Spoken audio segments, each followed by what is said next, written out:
Hello, everyone. We are the Anime Lounge podcast, along with Cameron. Thank you for joining us, Cameron, as we react to the 2025 Crunchyroll Anime Awards. And let's just start off with the biggest thing, the one that everybody cares about. That is Anime of the Year, and that was Solo Leveling. Yeah, I have words, but it beat out Freyrin, Apothecary Diaries, Don to Don, Delicious in Dungeon, and then Kaiju number 8. Lance, what was your reaction to that? Personally, I'm not surprised at all. I am a shonen bitch. I absolutely love anything action, and Solo Leveling was, of course, like pure action, and we had so much action in this entire series. I was at the edge of my seat every single episode. It was really fun watching all this stuff. So, personally, to me, I can totally understand why this made the top. Also, I did vote for this one to be top. So, like, on my end, I'm happy to see this one. Solo Leveling was so much fun to watch each and every time. Cameron, what did you think? Um, Genuinely not happy. Mostly because this is Soul Leveling Season 1. This is not Soul Leveling Season 2. Oh, they would okay. have distinguished them. You know, a good point. My Tells me people reactions don't were read. Season 2. I'm thinking the current stuff. Okay, I gotta go back to Season 1 kind of thoughts. Season 1 still had a lot of really good moments. Season 1 is not worthy of Anime of the Year. Anime of the Year? Nah. It has a recap episode. No, get out of here. No. In the middle of the season. Yeah, we got to remember this is last year's stuff. Okay, so that's a very good point. So now, if I take a step backwards, oh my God, I think I actually did vote. I voted this one to be the best because of Season 2. Yep. I wonder if this is why it got nominated so high. No. Well, I mean, maybe part of it, but it was definitely just because people loved Solo Leveling. Yeah, it was still a fantastic. Yeah, exactly. Amazing. Matt, what were your thoughts? No, should not have won it. I'm all the way Freyrin. No, Cameron, you were Freyrin Apothecary Diaries, correct? Yep, if Freyrin didn't exist, it'd have been Apothecary Diaries. And I completely agree on that one. Freyrin was so much better of a series. It was also, you had more episodes, but as far as the story's concerned, it was so much better than Solo Leveling. Solo Leveling is a good show. Don't get that construed. Not as good. I want to argue and say it's not a good show. It's a fun show. Fun and good are not the same thing. Fair.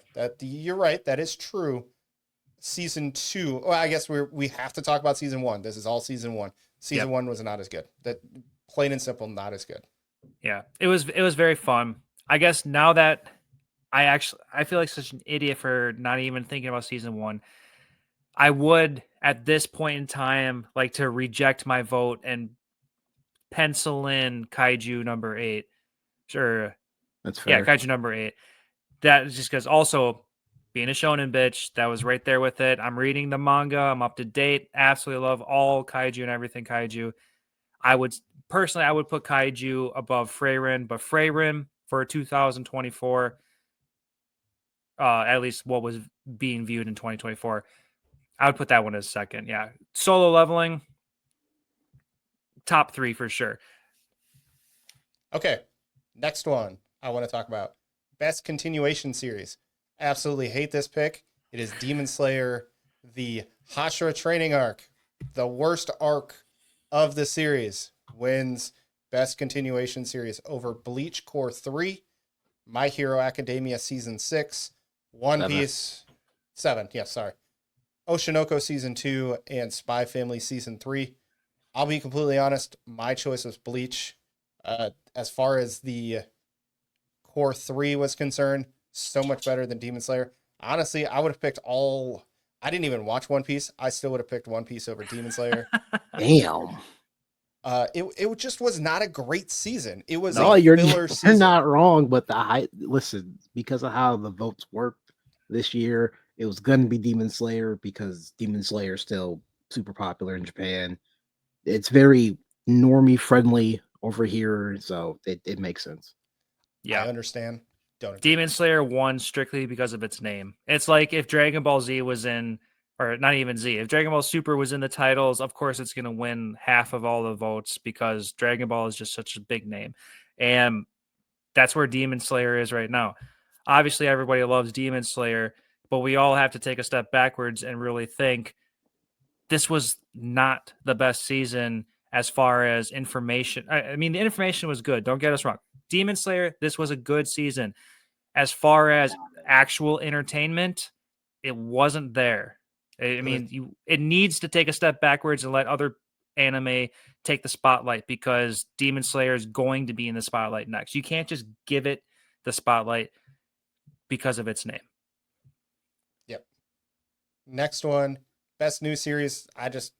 Solo Leveling won this one again. I will give it that one.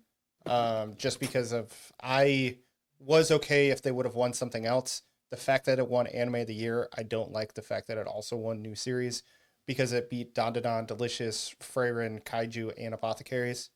Man, I it's have nothing crazy. more to They're say. the same category. It's crazy. It's the same thing. It's essentially the same thing.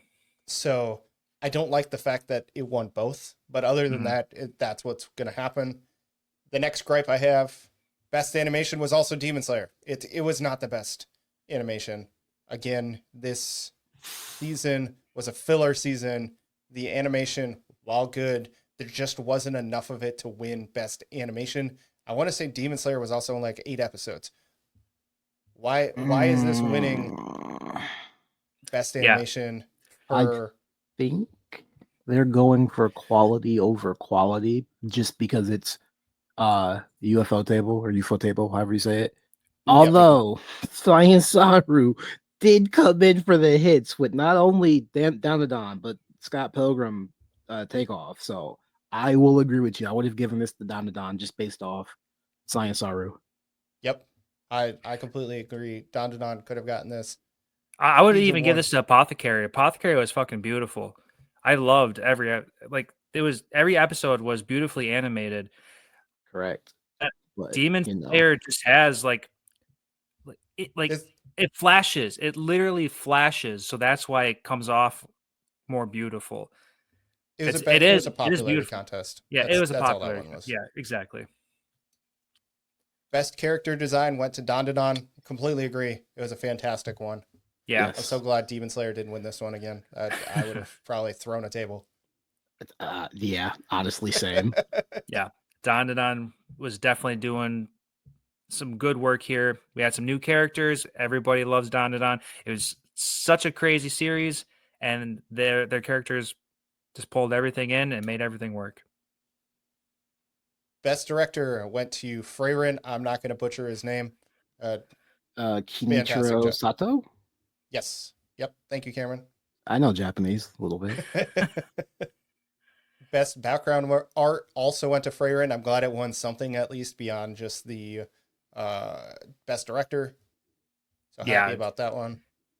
Yeah, that was just beautiful. Best comedy, super happy about this. Mashal beat out Konosuba, Delicious in Dungeon, My Dear Friend, Nokotan, There you go. Ranma 1/2, and then Spy Family Season 2. Mashal was super funny. So funny. Yep, definitely agree with all that. Speak on this because I only watched Delicious in Dungeon and Konosuba. Oh yeah, I guess I did watch Spy Family. God, I don't like Spy Family. Oh no, Spy Family is fantastic. It's boring right now. I don't care about Anya in school. It did take a little bit of a slope downwards, but it is still fun. But Mashal Magic of Muscles, absolutely hilarious. Every goddamn episode, so much fun to watch. So happy this one won. Absolutely. I'll give you that. I am happy it got something. Yes. Best isekai. I know Cameron wanted to talk about this. The guy who hates isekais. ReZero Season 3. Listen, it was deserved. I love Jobless, but ReZero came in hard this year. And I'm like, no, it kind of has to win. Love Konosuba, but ReZero's just better. Core 2, while fantastic, of Jobless Reincarnation.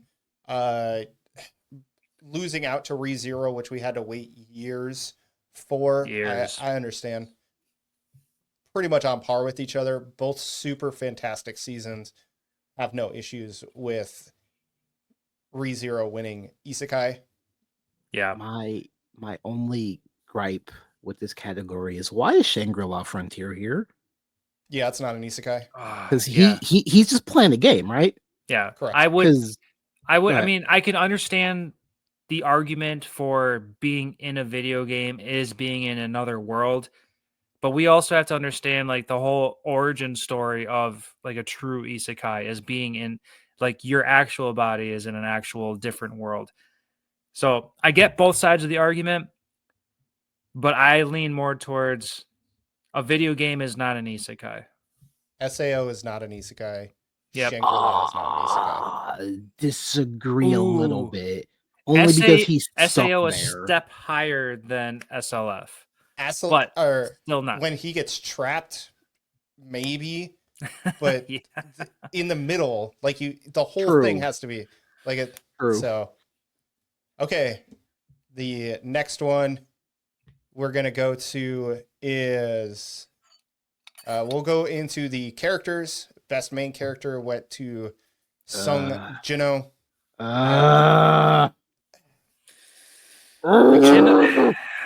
Jino was pretty goddamn badass, though. In season 1? Yeah. He was cool, but no. You went from this like little nobody to someone who was actually confident in himself, and he became a badass. Like I get it. Freyrin- Like no, Freyrin's so much better. Kafka. Kafka, same He was- kind of deal. He was also like a depressed guy who got more confident in himself. No, Mao Mao in Apothecary Diaries. Sure, I don't understand why Okaron was an option for best main Because he's character. also it's dual protagonist.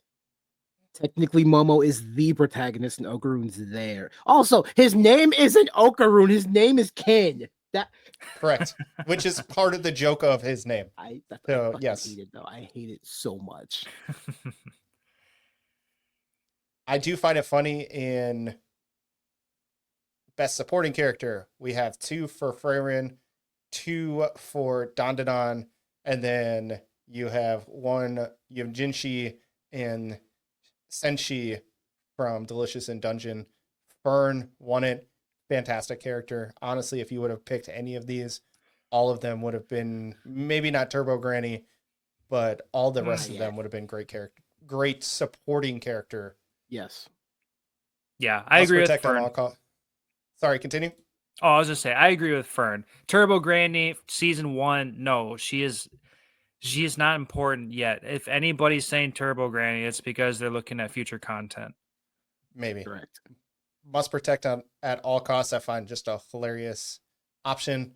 Anya, of course, is going to win that one. Then She's the only one that needs protected, though. Everyone else can handle themselves in that category. Yeah. Correct. Best anime song. I'm upset that Bling Bang Bang Born didn't win. You're at odds. Ooh. The Dandanon opening actually won. What did you say, Cameron? Are you happy that Otonoki? Yep. Okay. So yes and no. Okay. Personally, I picked Fatal. And then The Brave. Okay. And then everything else I don't care about. Okay. That's fair. That's fair. No, personally, I'm happy with this one. If anybody's listened to our Dan and podcast, me and Matt had this conversation, and this is basically rehashing what we talked about. I wanted this one. He wanted Mashal's opening theme song. So I guess the community agrees with my initial thoughts. I mean, All right, Creepy Nuts won either way, so yeah, it's still Creepy Nuts. Correct. Cameron, I'm going to give you the floor on this one because you're the only person between the three of us that care. Best anime score, Solo Leveling. Oh, Solo Leveling win pissed me off. Literally got up and was like, "I'm going home. I'm mad. I don't want to break anything." I couldn't tell you a single like song feeling I got from Solo Leveling season 1. The I know what the music sounded like when Freeman broke that damn barrier, though. I remember that. That's fair. And then Bleach, the conflict, it's the same ones as always. Super good. Solo leveling. Yeah, that's completely fair. Yeah, popularity contest.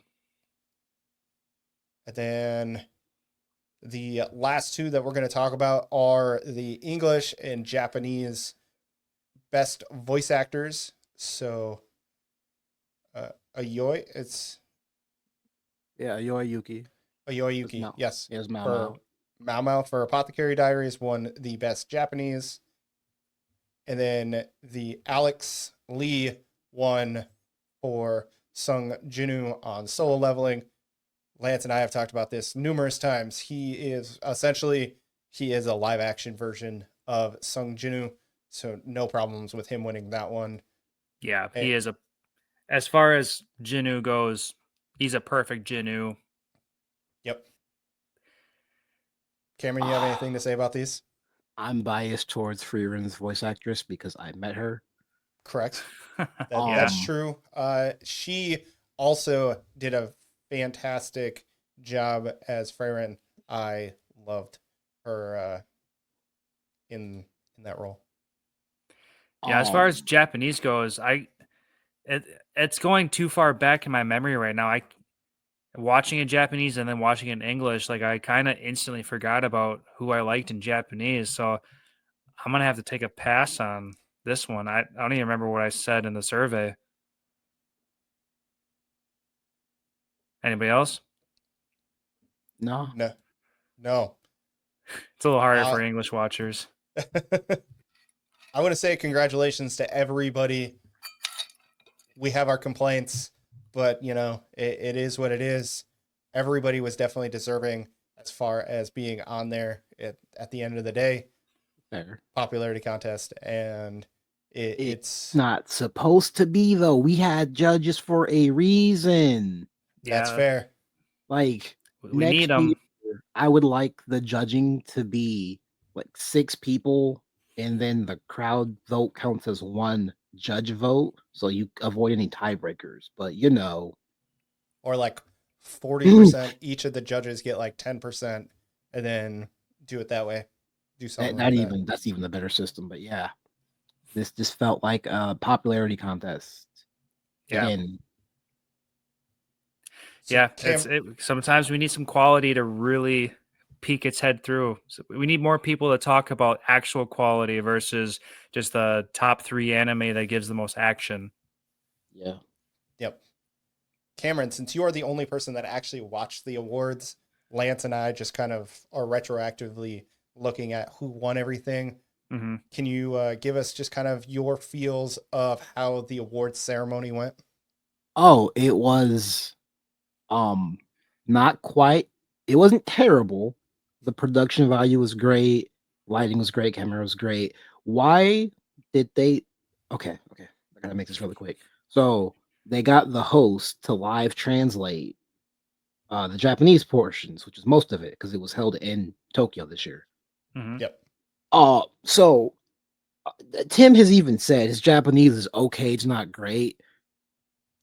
So for the scripted parts, he did fine. When they were like doing their acceptance speeches, he could barely keep up. And I'm like, I think I'd rather just not know what the fuck they were saying than trying to listen to Tim try to keep up. Lauren did fine. She did kind of better than Tim, not gonna lie. We have live translates. We don't need somebody physically translating for us. Just give it a subtitle and call it a day. Yeah, They right. didn't want to do that, which fair, I guess. I mean, to the visually impaired, I can understand that part, but Fair. you can True, you know what? You're you can at right. least hire someone who's actually probably a little bit more suitable. Well, Sorry, I'm diving in. no, You you're can good. you Tim is a continue. Crunchyroll employee, so that's why I assume he was there doing it. Okay. That he does know Japanese. However, they were not redubbing. They were doing the voiceover over the English speaking parts, and I'm like, they're already speaking English. What are you doing? Huh? Oh, for real? Yes. I'm gonna make this person's English even more English. They didn't change anything they said. They just repeated what they said. And I'm like, my brother in Christ, what are you doing? Yeah, that's redundant. I do think next year for the 10th anniversary, they should have trailers for shows that are going to be coming out because this was just award, breaking the award. I'm just like, hey man, I don't care about what we're talking about. Just get to the next award, please. Yep. Yeah, they could Fair. definitely spark it up a little bit about teasing everybody about what to expect next, and that could definitely pique people's interest for sure. Everybody Yeah, else does it, so they could do it yeah. too. Oppose from that, it was fine. I only watched it because they were showing it at 4 a.m. when I was at work, and I'm like, "Why is we showing this at? Oh, we're doing this in Japan time. Oh, okay, Yeah. cool, cool. Their numbers are going to be really low, and then they're going to be really confused." And I'm like, "Well, you Yeah, they're know, just the wait for the global view. yeah, that would Not have been much better for numbers, but the yep. Pokimane and Sony money, they don't care." No. That's true. That's true. Anything else you want to say about the award ceremony? Or No. The only thing I wish about this award ceremony is that it would be a little goddamn sooner in the year. We're doing this 5 months into the next year. I even got confused myself when we were talking about solo leveling because I started this whole conversation with solo leveling season 2, and we were clearly judging season 1. So I think we need to be just a little bit quicker on the results of everything in the end. So that's the only kind of input that I can give. Anybody else?